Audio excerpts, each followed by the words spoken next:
Hey up, Thursday 1:30 and I'm just leaving Grenoside Crematorium. So I'd be booted and suited, didn't I? So I hadn't actually been on service. We've just done a funeral for a lady called Gladys, and what a lovely character that lady were. When I met the family, which were up here at Grenoside, I just got on with them right well. And they were telling me all about Gladys and what she did, what she liked doing. Sunbathing, what Gladys's thing.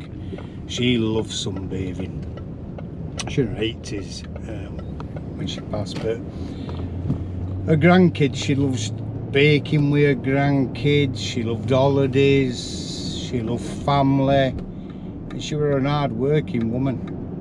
She worked even when she'd retired. Local community centre at Grenoside, opening and closing that for residents. An absolute and utter true lady. And when I met family that night, I made them a promise, because today I can't tell you that I'm manically busy. I'm bouncing from one place to another, as you can see on my last video blog, whatever you call these. Been to Rotherham, been to hospitals, been to Chesterfield, bringing loved ones into care. I've been out on an arrangement, I've been now on a funeral, I've got other arrangements to go on. But back to what I was saying, I promised this family something. I says, although I may not be conducting the funeral, taking the service, I'll be there. But I won't be there as an undertaker. I'll be there because I'd like to attend. Just be there. And I'm so pleased that I were. Seeing my team doing what they do best made me feel so proud walking in, and just fills you with pride. I think all undertakers will relate to that, because you know that you've cared and looked after that family, and you've done 110%. Never promise anybody anything, but give them everything.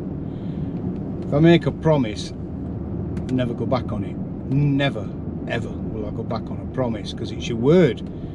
And sadly today it don't mean much. People make promises and break them all the time. Promises are like pie crusts. They're not like pie crusts, should I say. They're not made to be broken. An old woman once told me that, and it's so true. Anyway, I promised that family something that I don't normally do. Promise, I normally just do it. But I says I needed, well, I didn't need to ask their permission, but I thought it'd be nice to ask if they minded if I just attended the funeral, and they were happy with that.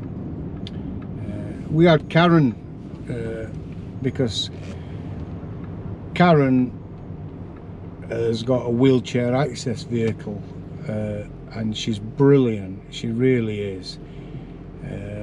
And Gladys's husband is in a wheelchair, so we arranged that Karen would go and pick him up from home in the adapted, I was going to say cripple, but it's not a right nice word, is it now? It's like a cripple mobile, but it's not a cripple mobile, it's invalid carriage. I think some people don't like you saying invalid carriage and all. Is it unable bodied? There's that many things now that you can't say, isn't there? It's bleeding crackers. Anyway, this vehicle that's been specially adapted, let's say, for carrying wheelchairs, and that were there, so that were brilliant. The best way to describe it is it's just a vehicle. I'm not going to go into any more depth about it, because I don't really know what to say about it. But anyway, they're brilliant. That's Karen, she's lovely. And I'm going to do a video about their vehicles, because they've got a few and they're fantastic. I know some funeral directors have started buying vehicles for that, and it's something that we're probably all going to have to do.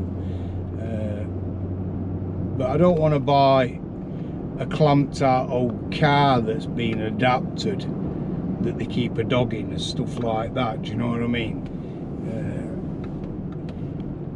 Some fuel dates have got one in Sheffield, and it's a proper vehicle. It's a purpose vehicle for that. It's not a second-hand bloody old car that they've took seats out on back.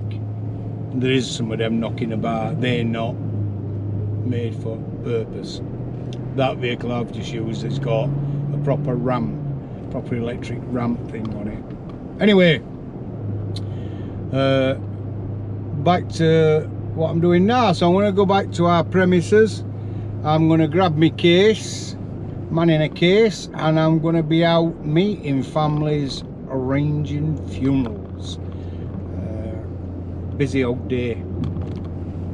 I'm not yawning. So I just thought, well, I'll put some on. It's nice to go to. I love going to funerals. It sounds mad, doesn't it? I love going. I don't particularly like working on service or conducting. I like to go and attend funerals, and I go to funerals where, you know, there's other funeral directors are doing funeral, because it's good. Oh, that's my wife. Hang on a minute. Listen, I've got my YouTube camera on and you're on loudspeaker, so be aware.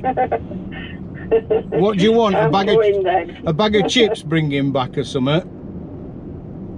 No, you rung me. I'm just returning your call. Oh, sorry, love. Yeah. Just give me a second. Yeah, I rang to say I'm going to pick Sid up from hairdressers. Yeah, he's all ready. He's all ready, right? Because as I told you, hang on a minute. I'm just let me. If you hear something button, it's me trying to get a word in, Cheryl. As I told you all earlier, Sid's gone for his haircut, so I'll be showing you him later. And he's had to be short, hasn't he, love? We've had him cut short. So anyway, how's it going back there at the ranch? It's alright. You can bring some chips back actually if you want to. Well, last time I had chips, I had nearly had an iPod, you know, I just... Yeah, nobody said anything about you. I was saying about me. Oh, you? Right. Does anybody else there want chips, fish, whatever? Do you want to ask them? I don't think Michelle's brought a milkshake, hasn't she? Oh, has? Let me just ask. Oh, Michelle's on this milkshake thing. Does anybody want any chips for the dinner? Don't work. Oh, no. No, I didn't think they would. Do you want some, babe? Yeah, I love some chips. Yeah, I'll bring a bag of chips for you, babe. I was just telling him about that milkshake that Fat Michelle's having at the moment, and it's not working, is it? She's drinking it like it's pop, and she's drinking it all day long. And then she's eating sandwiches and crisps and all sorts because it's not filling her up. She isn't. You're so cheeky, you. Michelle don't watch YouTube, so I can say what I want. Dawn has it, and all Dawn, Dave's wife, she has Slim Fast, doesn't she? So they're all on it. I'm not on it, obviously. I'll get you some. You're going to get me some, babe. Right, sweetheart, I'm going because I want to cut my camera off. All right, love. Bye. Love you. Bye. Bye. Cheryl, I love you. Cheryl. She says I sound like Ozzy Osbourne. She's gone. So anyway, my amazing wife, who I've got to take a bag of chips for. I'll upload this at some point when I can, and I will catch you all later. We're manically busy as usual. You must get sick of hearing me say that, but we're always bloody busy, which is nice because it means that families think a lot about you because they're entrusting you with most treasured possession on this planet, their loved ones. It's important. Everybody have a fantastic day. Enjoy the sunshine while we can, and take care and subscribe, please.